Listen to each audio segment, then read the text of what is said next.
Dieu qui est assis sur le trône et à l'agneau. Alors, Jean l'a vu à l'avance et je vous dis, c'est garanti, un jour, ça va arriver. Toutes les nations vont être représentées au ciel. Chaque nation, chaque tribu.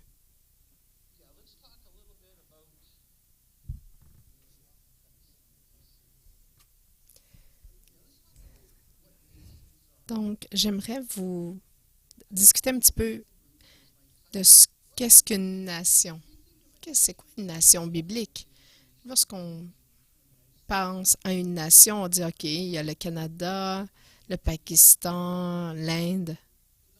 Mais dans la Bible, une nation biblique vient du mot grec ta, ethné, qui veut dire groupe ethnique. Alors, lorsque la Bible parle d'une nation, ça parle d'un groupe ethnique spécifique. C'est un groupe de personnes. Un groupe de personnes, c'est une culture unique. Un groupe de personnes de même langue, partageant une identité de soi, une histoire et des coutumes communes, dans lequel l'Évangile peut se propager sans rencontrer de barrières de compréhension ou d'acceptation.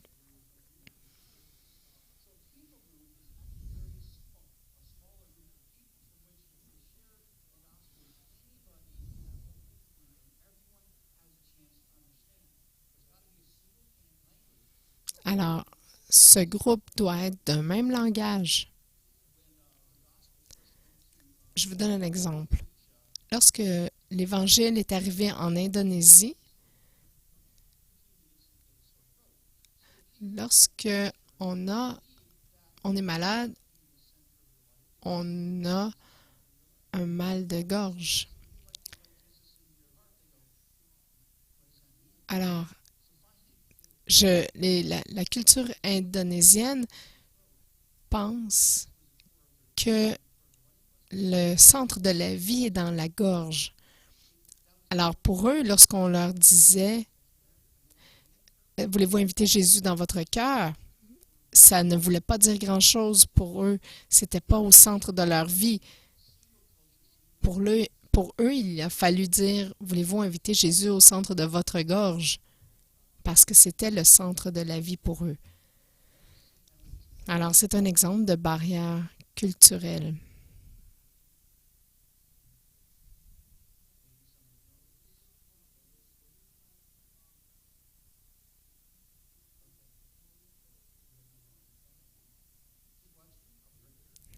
Regardez, ça sera pas très long. Je vais arranger la vidéo.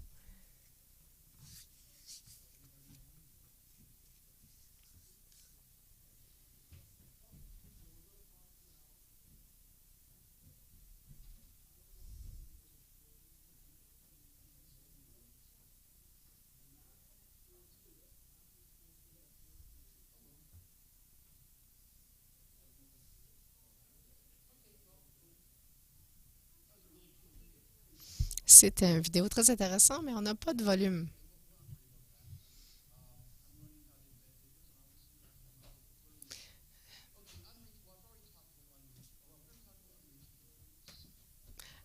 Alors, le film était sur les groupes de gens non rejoints, non atteints.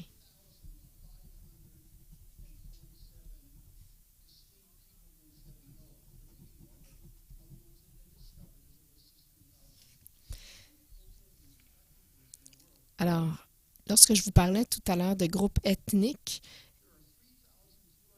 le total des groupes ethniques sur la Terre est de 16 547.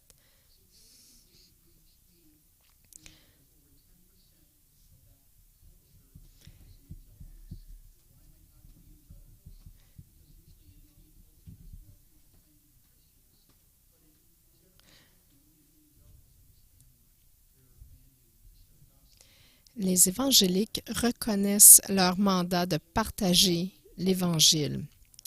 Alors, c'est ce qu'on veut dire lorsqu'on parle de gens qui sont atteints ou non. Lorsqu'on parle d'un groupe qui est significativement atteint, on veut dire plus de 10% de cette culture sont évangéliques.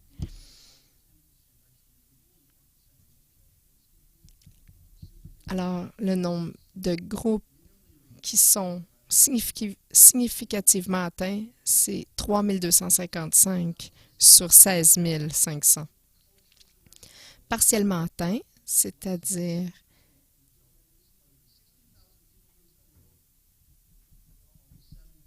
partiellement atteints, on a 3800 personnes.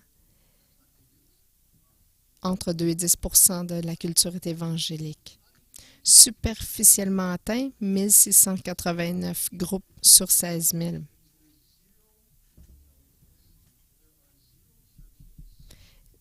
Non engagés,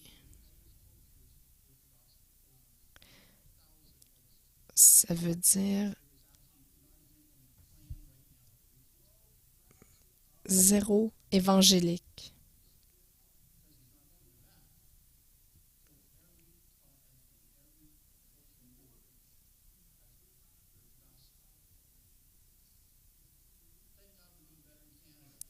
C'est un petit peu mieux au Canada. On a seulement 82 groupes ethniques au Canada qui sont non atteints.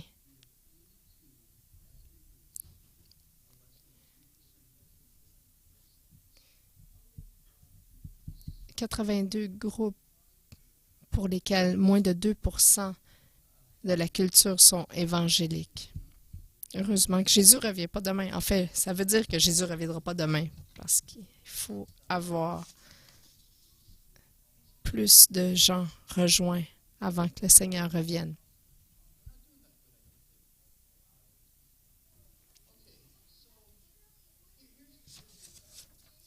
Voici la bonne nouvelle, mauvaise nouvelle. C'est dans notre cours. C'est à nous de faire la différence. Lorsque Dieu a voulu délivrer son peuple Israël de l'Égypte, il a choisi Moïse. Lorsque Dieu a voulu que son peuple soit dirigé, il a choisi David.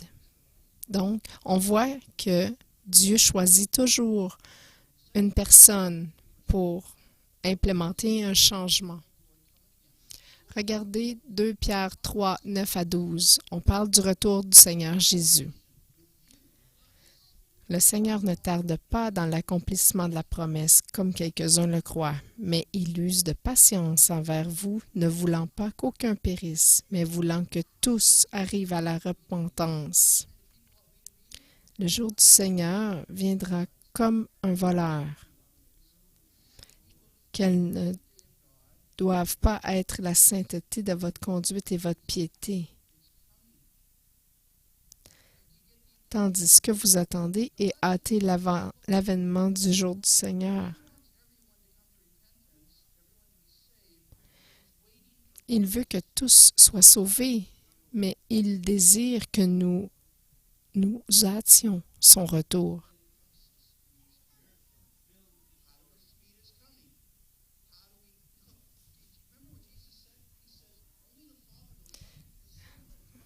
Jésus a dit, même le Fils ne sait pas quand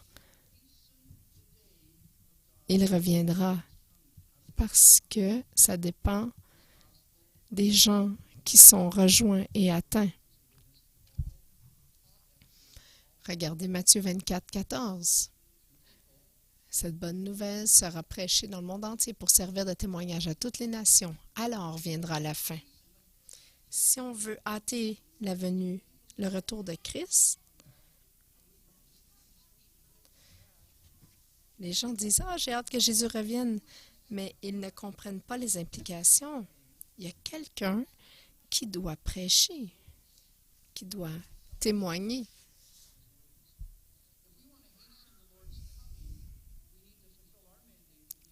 On doit remplir notre mandat de témoigner à notre groupe culturel et être prêt à partager à des nouveaux groupes, comme Kayla va faire en Chine et au Vietnam, ce qu'on a fait aux Philippines, au Mexique. C'est ça qui accélère le retour du Seigneur. C'est à nous. Ça dépend de nous.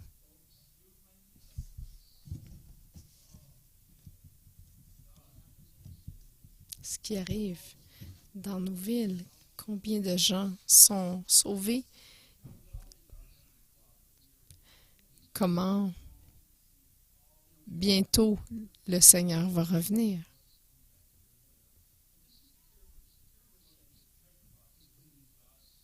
Le verset dit clairement que Dieu attend après nous. Je veux vous parler des villes, de la puissance des villes. Regardez bien, en l'année 1800, 3% de la population vivait dans les villes. En 1900, il y avait 14% de la population qui était dans des villes. En 1950, 30%. En 2014, plus de 50% de la population vivait dans des villes. En 2050, probablement que 70% de la population vivra dans les villes. Nous, au Canada, on a 75% des gens qui vivent dans 9 villes majeures. En 2011, on avait le chiffre que 81% des Canadiens vivaient dans des villes. Il y a 4 millions de gens dans le monde, il y a 4 millions de gens qui se déplacent et qui vont vivre dans une ville. Pourquoi? C'est que les villes attirent la prochaine génération des jeunes professionnels éduqués. Ils se rapprochent de toutes les opportunités pour lesquelles ils pourraient prendre avantage. Alors, si on veut rejoindre la nouvelle génération, ils ne sont pas dans les campagnes, ils seront dans les villes. Les villes attirent les immigrants parce que les immigrants savent que les chances sont plus grandes de trouver des gens de leur même culture dans une grande ville. Il y a plus d'opportunités. Et la plupart des immigrants sont des gens qui ne sont pas rejoints. Les villes attirent aussi l'influence. Les gens qui écrivent des livres, qui font des films, qui font des affaires, vont vivre dans des villes parce qu'ils sont plus près des marchés et des ressources. Les villes aussi attirent les gens pauvres et nécessiteux.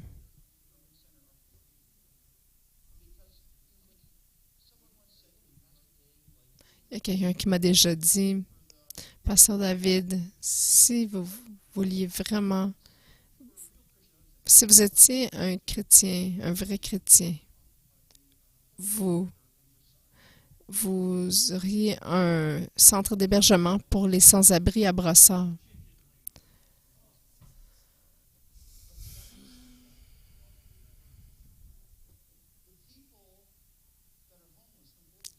Les gens qui sont sans-abri ne vont pas à Brossard. Vous allez peut-être voir une personne par mois. Mais allez sur la rue Sainte-Catherine, métro Atwater, c'est là qu'ils vont. Il y a plus de ressources dans les villes pour eux. Et ils ont plus de chances de réaliser qu'ils ont besoin de l'Évangile.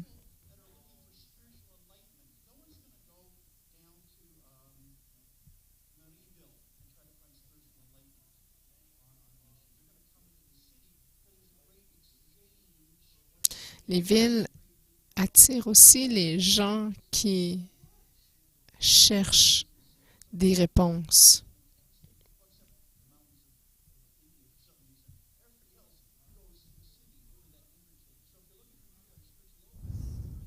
Ce sont des gens qui sont ouverts spirituellement.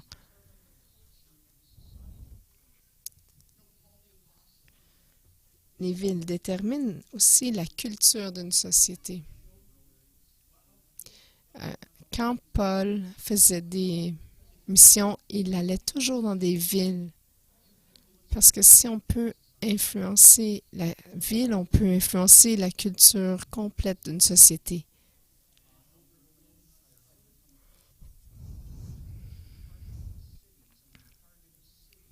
Quand on cible une ville, on peut atteindre la culture d'un pays complet. L'apôtre Paul a travaillé comme ça. Il allait toujours dans les grandes villes.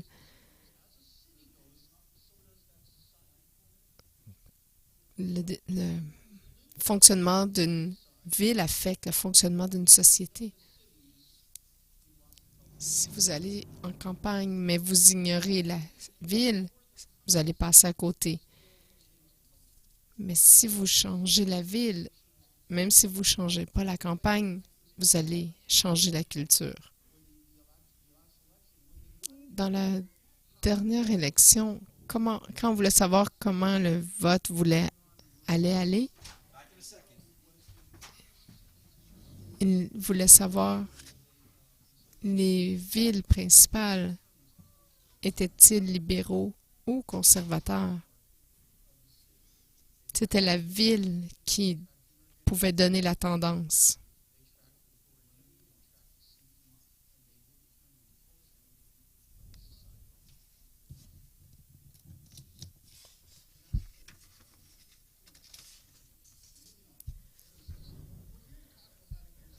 Alors, je vous rappelle, on veut discuter comment intercéder pour notre ville.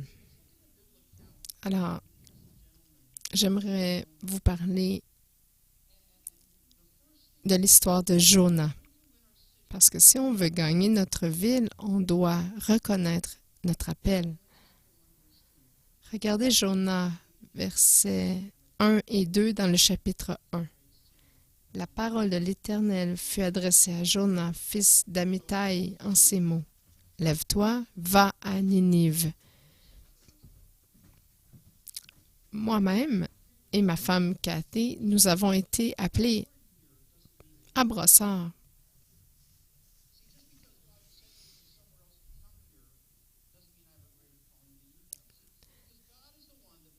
Dieu est celui qui fait en sorte que votre famille ou vous allez habiter à quelque part.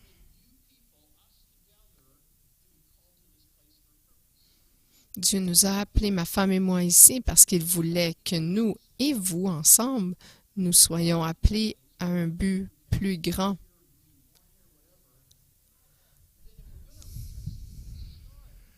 Si on veut rejoindre notre ville, on doit premièrement comprendre qu'on est appelé ici, dans cette ville. Et le but de Dieu en vous amenant ici, c'est que vous avez votre place pour rejoindre les gens pour son royaume, ici même, là où vous habitez. L'école où vous êtes là pour un but plus grand que juste recevoir l'éducation. La place où vous travaillez, vous avez un but plus grand que juste gagner de l'argent. Le voisinage où vous habitez, c'est dans un but plus grand que juste avoir un toit. Matthieu 5, 13 et 14 nous dit « Vous êtes le sel de la terre. Vous êtes la lumière du monde. » Dieu vous appelle à cet endroit pour être une lumière. Vous êtes du sel, c'est pas une question, c'est un fait. Vous êtes une lumière. Comment brillez-vous? À quelle intensité brillez-vous? Vous brillez, veut pas. On a tous un appel pour rejoindre des gens là où Dieu nous place.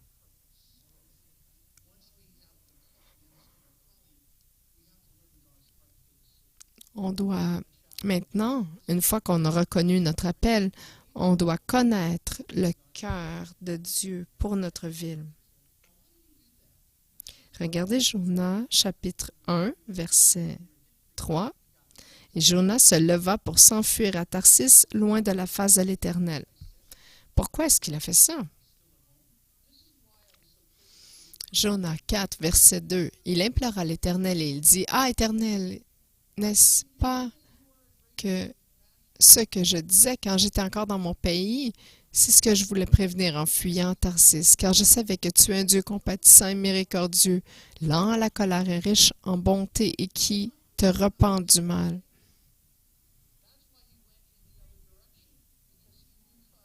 Il savait que Dieu voulait sauver la ville et il ne voulait pas que cette ville soit repentie.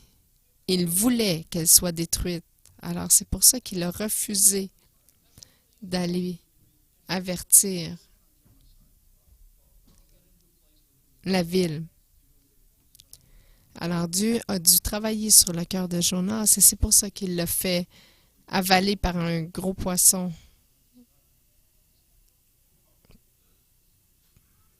Dieu voulait plus que Jonas que cette ville soit sauvée.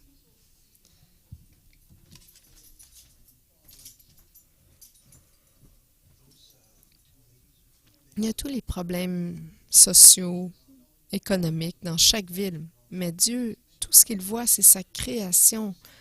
Des gens et des femmes, des hommes et des femmes créés à son image qui ont besoin d'un sauveur. Regardez 2 Pierre 3, verset 9. Le Seigneur ne tarde pas dans l'accomplissement de la promesse, comme quelques-uns le croient, mais il use de patience envers vous, ne voulant pas qu'aucun périsse, mais voulant que tous arrivent à la repentance. C'est le cœur de Dieu pour notre ville, pour chaque ville.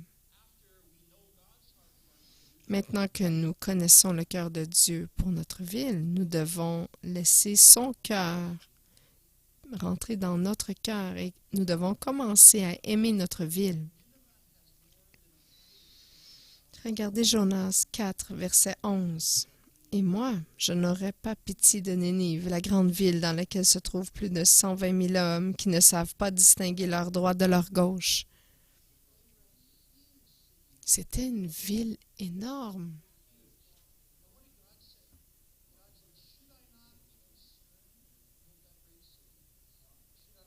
Dieu a dit, est-ce que je ne devrais... Jonas dit, ne devrait pas être concerné par cette ville. Donc, ne devrais-je pas ne pas avoir de pitié ou pleurer pour cette ville?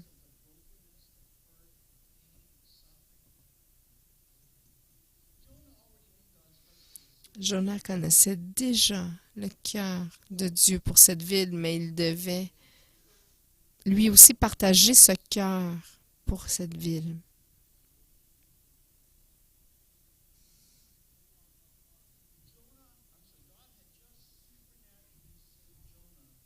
Dieu a sauvé surnaturellement Jonas de la mort.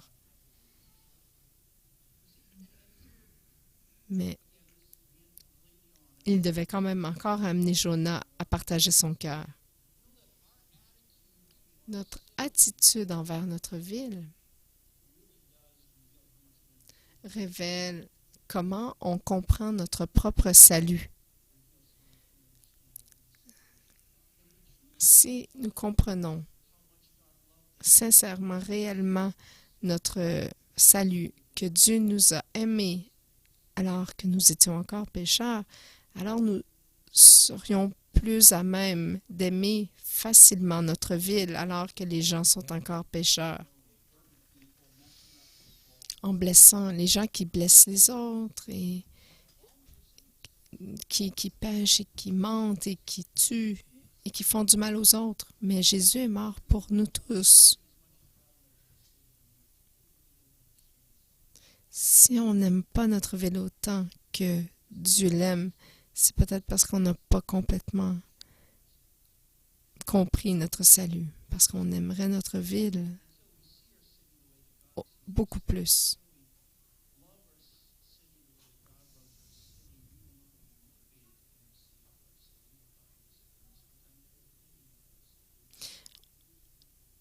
On passerait peut-être moins de temps à se plaindre de notre ville.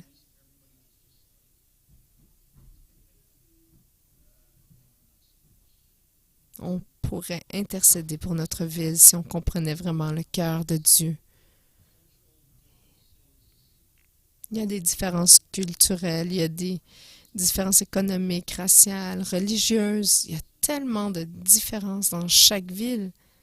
Mais Dieu désire que nous voyions au-delà de toutes ces différences et voir des hommes et des femmes créés à son image et que nous les aimions, que nous en prenions soin comme Dieu en prend soin. Parce que Dieu aime tellement le monde, tellement. Dieu aime tellement. Oui, mais Dieu, regarde ce péché. Oui, et Dieu pleure. Mais Dieu aime tellement le monde. Regardez Romains 5, verset 8. Mais Dieu prouve son amour envers nous, en ce que, lorsque nous étions encore des pécheurs, Christ est mort pour nous. Jean 3, 16 et 17. Dieu a tant aimé le monde qu'il a donné son Fils unique, afin que quiconque croit en lui ne périsse point, mais qu'il ait la vie éternelle. Dieu, en effet, n'a pas envoyé son Fils dans le monde pour qu'il juge le monde, mais pour que le monde soit sauvé par lui. Je sais qu'on parle d'intersection, mais on doit comprendre la bonne définition de l'intercession. Regardez Jonas 3, versets 4 et 5. Jonas fit d'abord dans la ville une journée de marche. Il criait et disait « Encore 40 jours et Ninive est détruite. » C'est Jonas qui parlait, mais de la part de Dieu, et les gens ont cru Dieu. C'est pas dans le texte, mais vous devez comprendre. C'est Dieu qui a planifié ce scénario. En 1930, il y a un homme qui est tombé à la mer et qui a été avalé par une baleine.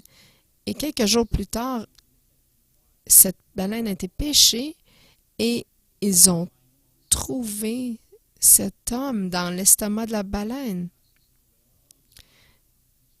Il avait perdu tous ses cheveux à cause de l'acide de l'estomac de la baleine.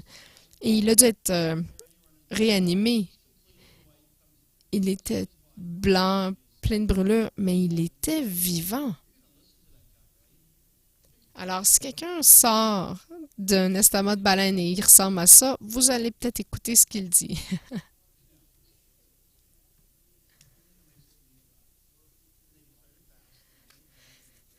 Alors, Jonas 3, verset 5, on voit que les gens de Ninive crurent à Dieu. Ils publièrent un jeûne et se revêtirent de sacs, depuis les plus grands jusqu'aux plus petits. Alors, même si Jonas ne prêchait pas avec amour, il parlait quand même de la part de Dieu. Et les gens ont vu ça et ils ont cru Dieu.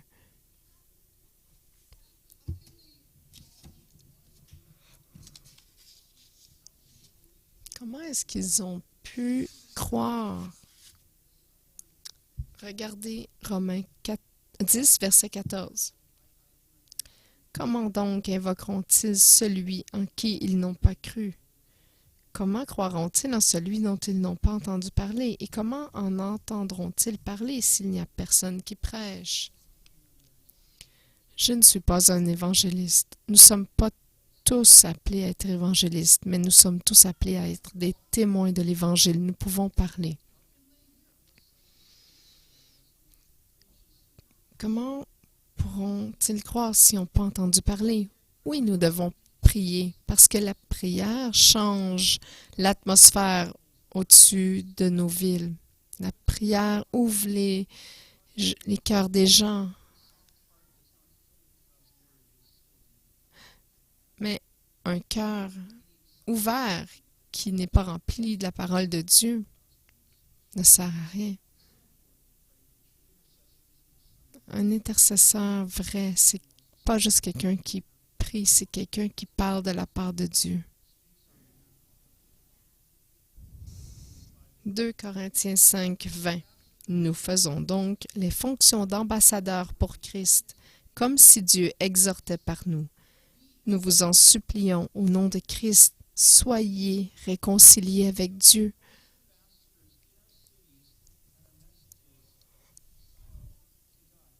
Nous sommes des ambassadeurs de Christ dans nos villes et nous crions, soyez réconciliés avec Dieu.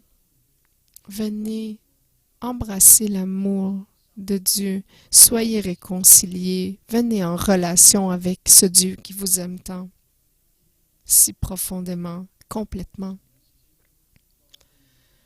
C'est notre message. Ça m'amène à notre prochain point. Dites le message de Dieu, pas le vôtre. Regardez Jonas chapitre 3, verset 2. Lève-toi, va à Ninive, la grande ville, et proclame-y la publication que je t'ordonne.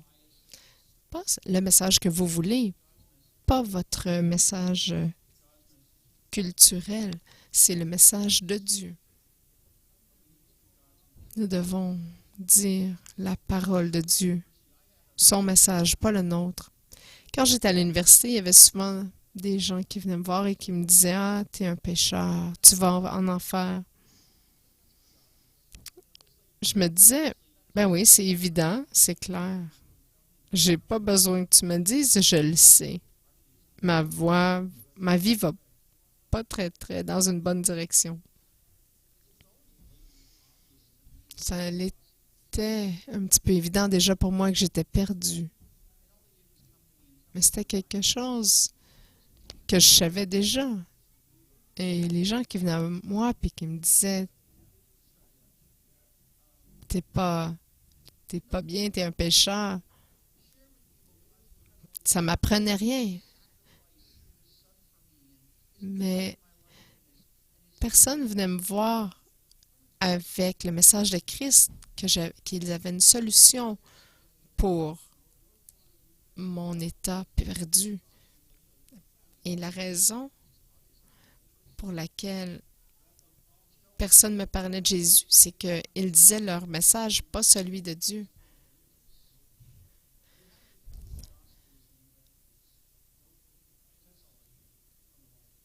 Il faut faire attention en tant que croyant de ne pas prêcher juste les mauvaises nouvelles.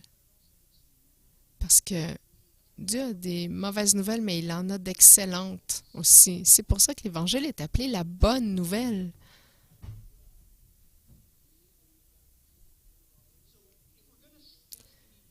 On doit parler, oui, mais si on doit parler le message de Dieu, pas le nôtre. On doit inclure des paroles d'espoir. Jérémie 29, 11. Car je connais les projets que j'ai formés sur vous, dit l'Éternel, des projets de paix et non de malheur, afin de vous donner un avenir et de l'espérance. Je planifie non pas de te faire du mal, mais de te donner un avenir resplendissant.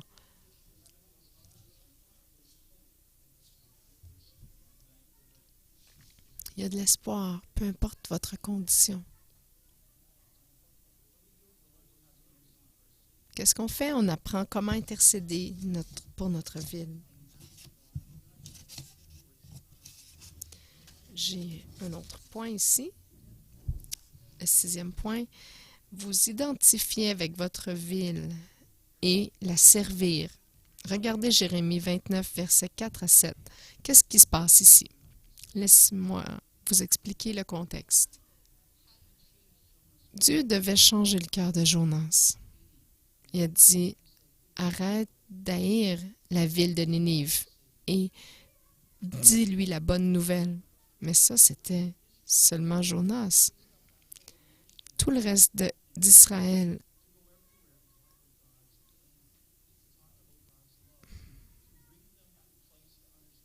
il y avait le peuple d'Israël qui représentait le salut de Dieu. Mais à un moment donné, ils ont pensé qu'ils étaient une première classe et que toutes les autres nations n'étaient que seconde classe. Alors, ils ne sont pas allés partout comme Dieu leur a demandé d'aller. Alors, même si Dieu les a élevés comme une nation de bonnes nouvelles, pour annoncer la bonne nouvelle, la faveur de Dieu n'a pas été, les a quittés et ils se sont fait prendre en captivité à Babylone. Et là, ils sont à Babylone, captifs, à l'endroit, dans la ville de leur ennemi. Et par Jérémie, Dieu leur dit ceci, dans Jérémie 29, 4 à 7, « Ainsi parle le Dieu, l'Éternel des armées, le Dieu d'Israël, à tous les captifs que j'ai amenés de Jérusalem à Babylone. Bâtissez des maisons et habitez-les. Plantez des jardins et mangez-en les fruits. Prenez des femmes et engendrez des fils et des filles.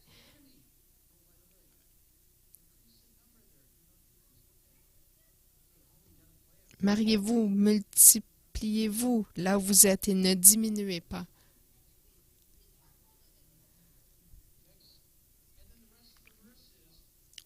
Donc, le reste du verset, ça dit « Recherchez le bien de la ville où je vous ai mené en captivité et priez l'Éternel en sa faveur, parce que votre bonheur dépend du sien. »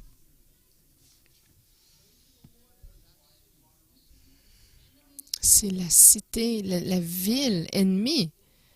Dieu a dit « Priez pour elle, parce que votre bonheur dépend du sien. » Installez-vous, construisez, influencez votre culture, priez pour cette ville, bénissez-la. Recherchez la paix et la prospérité de cette ville terrible. Nous sommes tous appelés à être des agents de rédemption dans notre ville pour essayer de l'améliorer, la bénir, la rendre prospère.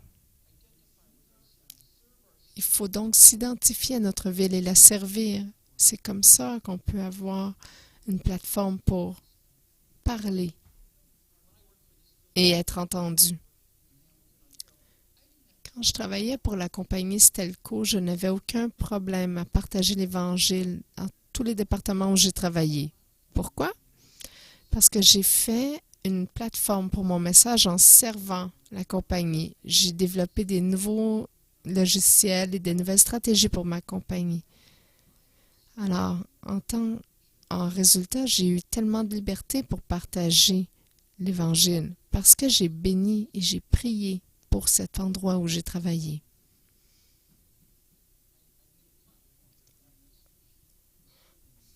J'ai fait une plateforme pour mon message en servant ma compagnie. Je ne sais pas si vous connaissez William Carey, qui a été un missionnaire en Inde dans les années 70. Il a eu une voix, il a ouvert une plateforme, il avait une plateforme pour une première université. Il a enlevé la pratique de sacrifice d'enfants par les hindous. Il a écrit beaucoup de dictionnaires et des grammaires. Il a imprimé il a aidé les Indiens, les hindous, à établir leur langage et leur langue et leur culture. Il a servi pour l'agriculture.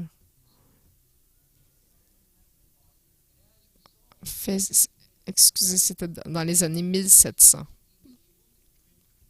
Alors, il y a plus de 300 ans, il a réussi à faire imprimer la Bible dans plus de 44 dialectes hindous. Il a formé des missionnaires pour aller en Inde.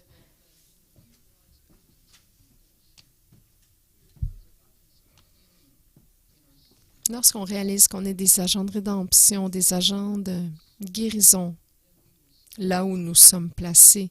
C'est comme ça qu'on peut servir notre ville et avoir une voix pour influencer notre ville et sa culture.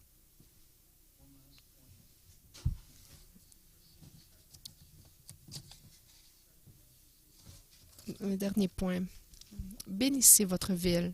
Regardez Proverbe 11, verset 11.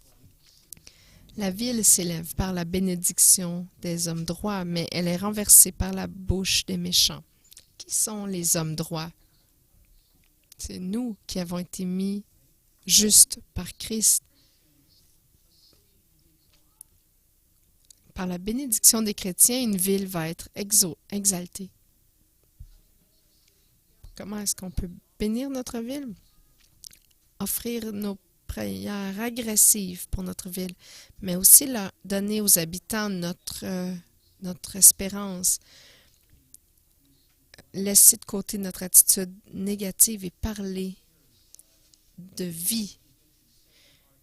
En 1950, il y a quelqu'un qui a dit « Notre apathie sur la terre, c'est appelé tolérance, mais en enfer, c'est appelé désespoir. »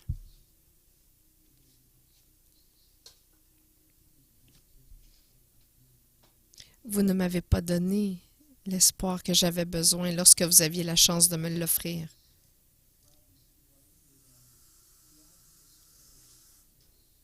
On ajoute au désespoir de ceux autour de nous si on ne partage pas cette espérance.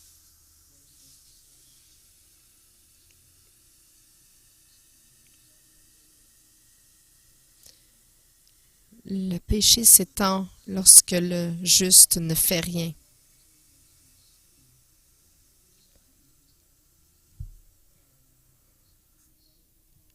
L'absence de réponse permet au péché de s'étendre, mais lorsqu'on intercède notre ville et qu'on la bénit, on l'exalte, on la bâtit, on l'élève, on lui donne l'espérance et une nouvelle vie.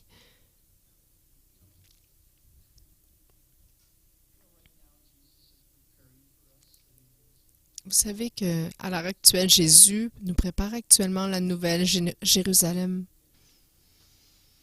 Mais il ne faudrait pas oublier qu'avant ça, il a dû sacrifier sa vie et pleurer et mourir dans cette ville pour qu'un jour, nous puissions tous vivre dans cette nouvelle Jérusalem bâtie par Dieu.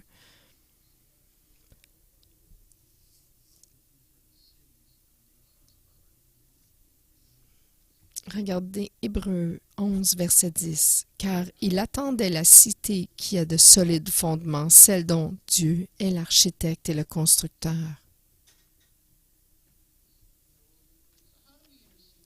Alors, comment est-ce qu'on peut intercéder pour notre ville? Un petit rappel alors. Le premier élément, c'est de reconnaître notre appel.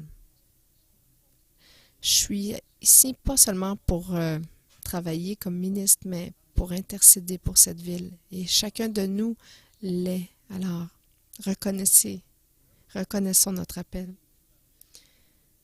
Deuxième élément, nous devons connaître le cœur de Dieu pour notre ville.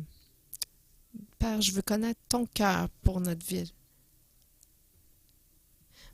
Montréal est le Mont-Royal pour Dieu.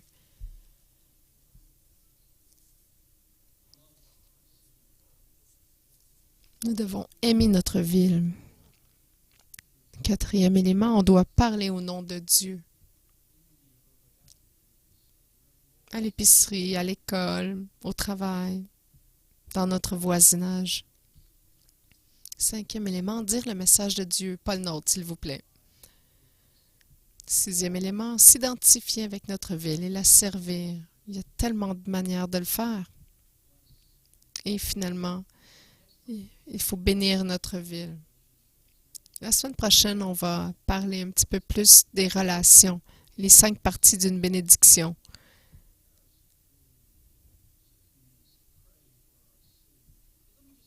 Laissez-moi simplement mentionner que l'intercession n'est pas seulement que la prière.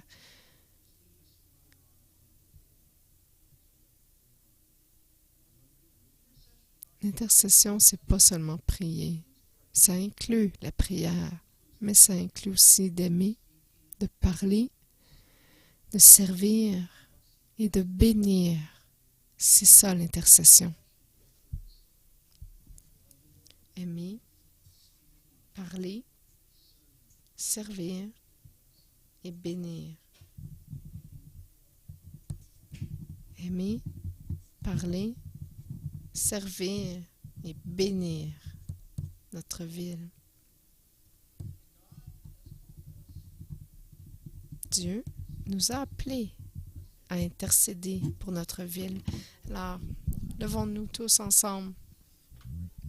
Après le message, on va prendre un petit 10 minutes. On sait que tous ne peuvent pas rester, mais si vous pouvez rester, on va faire un petit cercle. On va prendre maximum 1 heure et on va prier pour notre ville.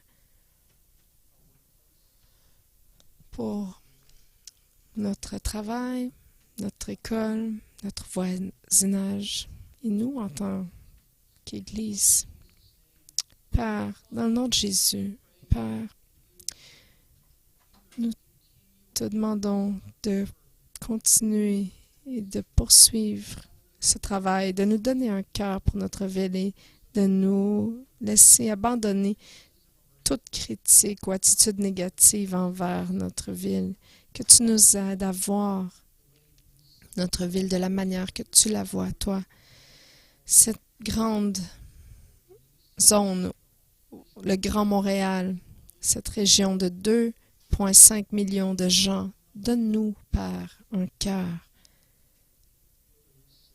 pour cette ville. Aide-nous à l'aimer autant que tu l'aimes. Une fois que tu as bien mis ton amour au fond de notre cœur, aide-nous à l'aimer et à lui parler et la bénir. Esprit Saint, touche nos cœurs, qu'on puisse aimer notre ville autant que Dieu l'aime et répondre à notre cœur d'intercesseur pour notre ville. Nous prions cela dans le nom de Jésus. Amen.